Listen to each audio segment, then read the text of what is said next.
Good morning. It's Thursday, September 12th, and you are looking at a live view of our Falcon 9 rocket awaiting its 4:52 a.m. Eastern Time launch from Space Launch Complex 40 at Cape Canaveral Space Force Station in Florida. Welcome to our live launch coverage of AST SpaceMobile's BlueBird 1-5 mission. Today's launch marks SpaceX's 88th mission of 2024 and the 383rd overall mission to date. My name is Soumya Srivastava, and I'm a heat shield engineer here at SpaceX, joining you from Hawthorne, California. We're just about 12 minutes away from launch.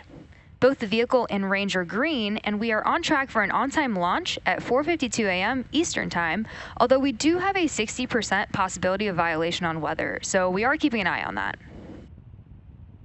Today's mission is AST SpaceMobile's first of 5 launches of their BlueBird commercial satellites, which are designed to work like cell towers in space, directly with everyday mobile phones. Today's mission follows AST SpaceMobile's Blue Walker Satellite 3, which launched on a Falcon 9 mission back in 2022. Blue Walker demonstrated satellite direct-to-cell phone calls, data downloads, streaming video, and video calls. AST plans to build a constellation of many satellites, including a next-generation BlueBird that's 3 times larger than the BlueBird satellites launching today, which themselves are about half the size of a volleyball court. The BlueBird satellites, which are built by AST SpaceMobile in Midland, Texas, seek to help connect the unconnected. Around 2.6 billion people have no internet access, and more than 5.5 billion cellular subscribers still experience coverage gaps. AST SpaceMobile's goal is to provide 4G and 5G cellular broadband coverage to even the most remote of areas, including high-speed downloads, streaming, and video calls. Planned service could also assist first responders and help with disaster recovery. Today's mission is a critical step for AST SpaceMobile as they continue to expand their network and bring communication services to even more people around the world. Now, let's meet Falcon 9. Falcon 9 is a 2-stage rocket developed and manufactured by SpaceX, known for its safe, reliable, and cost-effective access to space. It's also the first and currently the only orbital-class rocket capable of reflight. Starting at the top of the vehicle is the payload fairing, a protective shell that encases the payload being sent to space. Today's fairings will be flying for their 18th and 8th times today and will be recovered by our recovery vessel, Go Cosmos, after launch. That fairing will separate and jettison away from the vehicle, exposing the payload once Falcon 9 reaches space. Here's a photo of the satellites being encapsulated in that fairing just a few days ago. Continuing down the vehicle, we have the second stage. The second stage is powered by a single Merlin vacuum engine, or MVac, which is optimized to perform in the vacuum of space. And below that is the first stage, which contains 8 engines arranged around one center engine held in place by a structure called the octaweb. Each of these 9 Merlin 1D engines delivers about 190,000 pounds of thrust at sea level, which gives Falcon 9 a combined 1.7 million pounds of thrust at liftoff. The Falcon 9 first stage is also equipped with 4 landing legs that deploy just before landing to allow for vertical touchdown on a drone ship or a landing pad. Let's take a look at today's flight profile. Today, Falcon 9's primary objective is to launch the 5 BlueBird satellites into low Earth orbit. And in order to do that, Falcon 9 will follow a trajectory that takes it southeast over the Atlantic Ocean, climbing vertically before curving downrange in a maneuver we call the gravity turn, where the rocket starts bending its path to race along the Earth's surface. About 1 minute into flight, the rocket will hit max Q, or maximum dynamic pressure, where the vehicle is continuing to gain speed as it passes through the thick lower atmosphere. At about 2 minutes... Strong back lower has started. We just heard from on the nets that the strongback is beginning to pull away from the vehicle. We will first actually see the clamp arms opening up, which we see right there, and then the strongback will pull away. So after about 2 minutes, Falcon 9 will arrive at its second major flight milestone, main engine cutoff, or MECO, and immediately following MECO, the first and second stages separate. Following stage separation, the first stage will perform a stage flip maneuver to orient itself for boost back burn, and at about the same time, the MVAC engine will light during second engine start, or SES1, on stage 2 to continue carrying the BlueBird satellites to their intended orbit. And a few seconds later, the first stage will execute a roughly 1-minute boost back burn to reverse direction and begin to head home. And about 40 seconds after boost back starts, the payload fairing will separate, exposing the BlueBird satellites to space for the first time. About 2.5 minutes after completing the boost back burn, the first stage will perform an entry burn as it re-enters the atmosphere, slowing down to reduce heat and stress on the vehicle. This is followed about 1 minute later by the landing burn, which will guide the first stage all the way back down to touchdown. Today, we'll be attempting to return the booster to the launch site and touch down at Landing Zone 1, or LZ1, at Cape Canaveral.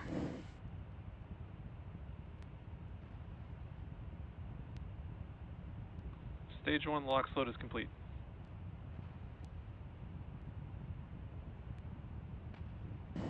At this point in the countdown, both the first and second stages are nearly fully loaded with 1 million pounds of rocket-grade kerosene fuel and liquid oxygen. Both the first and second stage should finish propellant loading about a minute apart from each other, with the first stage finishing up at the T-minus 3 minute mark, which just happened, and the second stage finishing shortly at the T-minus 2 minute mark.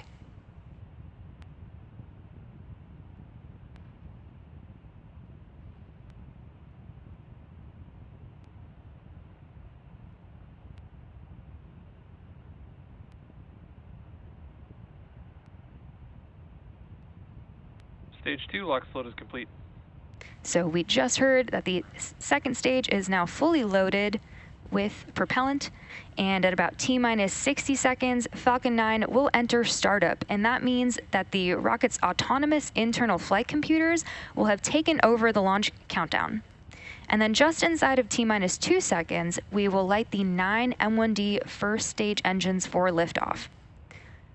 Weather is still looking green, and the range is ready to support our T0. Cap, launch closeouts has started.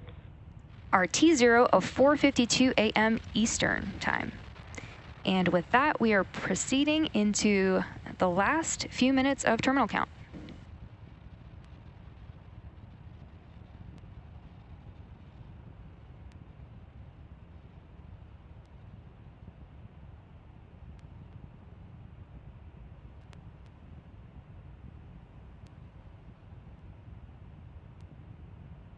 Falcon 9 is in startup. Just heard that Falcon 9 is now in startup, which means the internal flight computers have taken over for the launch countdown. LD, go for launch. And the launch director, or LD, has given the final go for launch. So at T-minus 35 seconds, all systems are go for the launch of Falcon 9.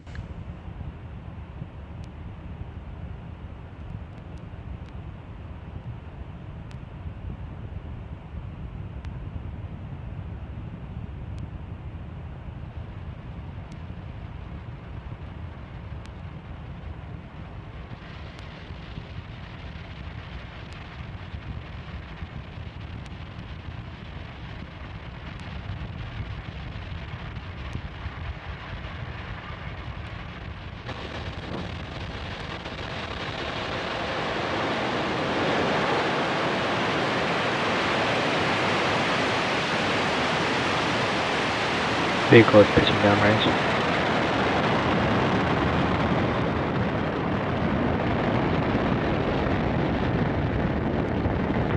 Stage 1 propulsion is nominal.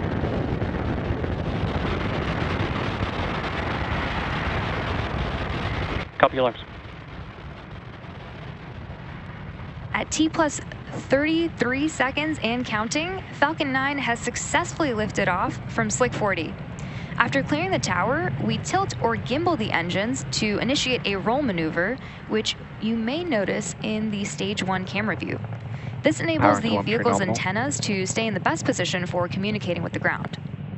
And in just a few seconds, we'll be throttling down the engines in preparation for max Q, or maximum aerodynamic pressure. Vehicle is supersonic.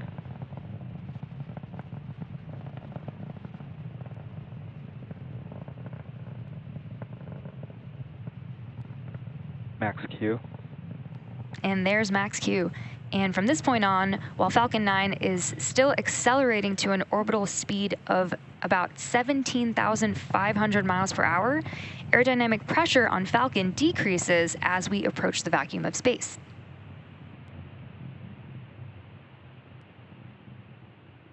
MVAC chill has started. Now we have 6 events coming up in quick succession, and we should hear all of these called out by Mission Control, starting with MECO, then stage separation, stage 1 flip, second engine start 1 or SES 1, and the first stage boost back burn, and lastly fairing separation. After stage 1 shuts down its engines and separates from the second stage, the booster turns itself around in a flip maneuver to make its way back to land near the launch site. The boost back burn is a controlled engine burn that both slows the booster's forward velocity and then propels it towards its landing site. After boost back, stage 1 will continue to coast in microgravity to the highest point of its flight, called the apogee. It will then begin to descend. Main engine cut off. There we just heard MECO. Stage separation confirmed. Stage separation. MVAC ignition. And SES 1. Suspect startup. Great callouts there, and a great view of that MVAC engine lighting up.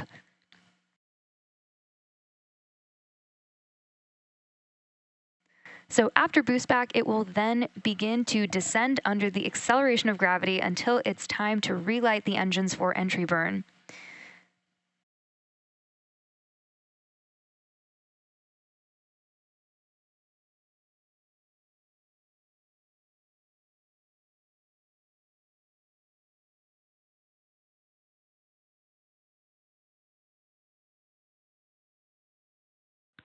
Fairing separation confirmed.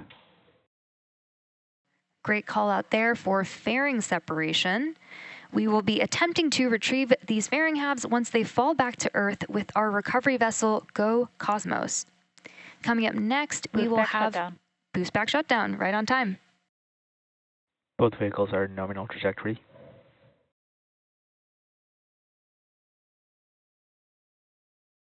So we're now about T+3 minutes and 48 seconds into today's mission.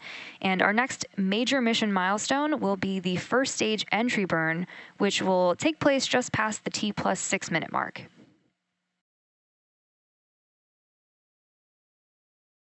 To start the entry burn, we will relight 3 of the M1D engines, which is really similar to pumping the brakes to slow down the vehicle as it passes back into the Earth's atmosphere. The entry burn helps reduce the heat generated from the friction of the atmosphere and reduces the aerodynamic forces acting on Falcon, which helps maintain controlled flight and prepare for the landing burn.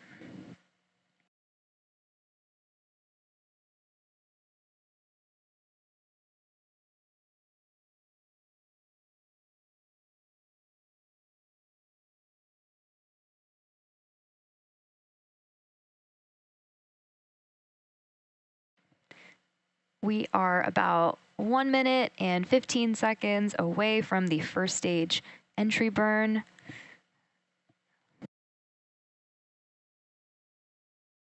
The Merlins on the first stage are optimized for sea level, and these achieve about 190,000 pounds of thrust each during ascent and descent. And at liftoff, Falcon 9's first stage has thrust that's greater than 5 747 airplanes at full power. And the MVAC engine that you see burning on your screen has a much wider nozzle, and that one is optimized to 220,500 pounds of thrust in vacuum.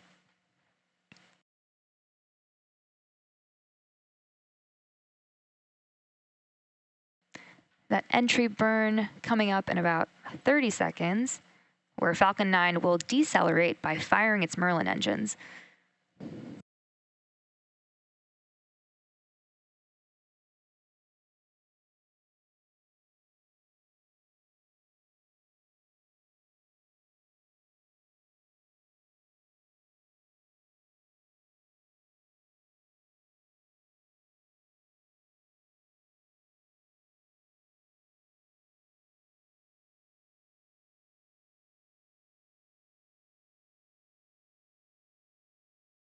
Stage 1 entry burn.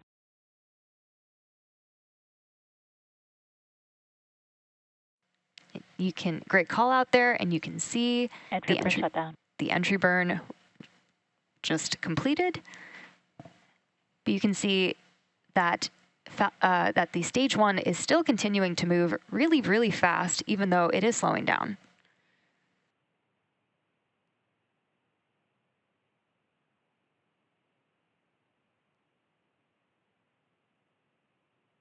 During entry burn, the vehicle is flying through Merlin's exhaust gases, or its plume, which deposits a layer of soot on the vehicle surface.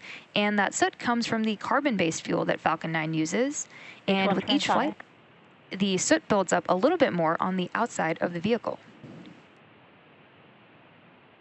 We have a landing burn coming up in about 30 seconds from now.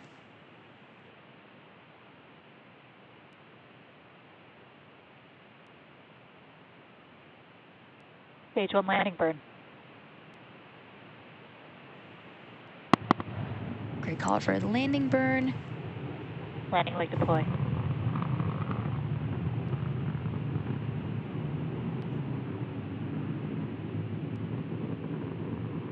Stage 1 landing confirmed. And that was the 13th launch and landing for this first stage. And this landing marks SpaceX's 347th recovery of an orbital class rocket, including first stage landings for Falcon 9 and Falcon Heavy. Stage 2 is in terminal guidance.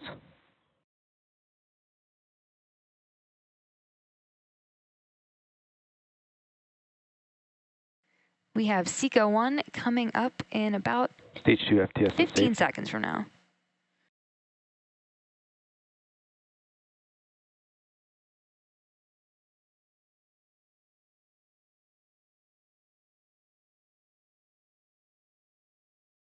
MVAC shutdown. Great call out. We just had SECO 1. And we aren't expecting to have ground station coverage for the first 3 deployments today. So we'll be returning around T+1 hour for the final 2 deployments. So we'll see you then.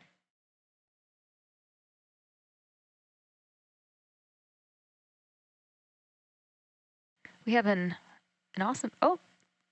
awesome view of that 4th BlueBird satellite deploying. We'll now head into a short coast and be back for our final deployment about 3 minutes from now. BlueBird 5 deployed. And there you saw on your screen successful deployment of the 5th BlueBird payload. And with that confirmation, we will bring today's webcast to a close. Today's mission marked SpaceX's 383rd overall mission to date and 88th mission of this year. We want to thank the AST SpaceMobile for entrusting us with today's mission and all of you for joining us this morning.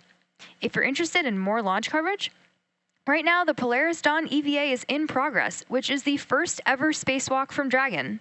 For that and more, check out spacex.com/launches. Thank you for tuning in, and we'll see you again soon.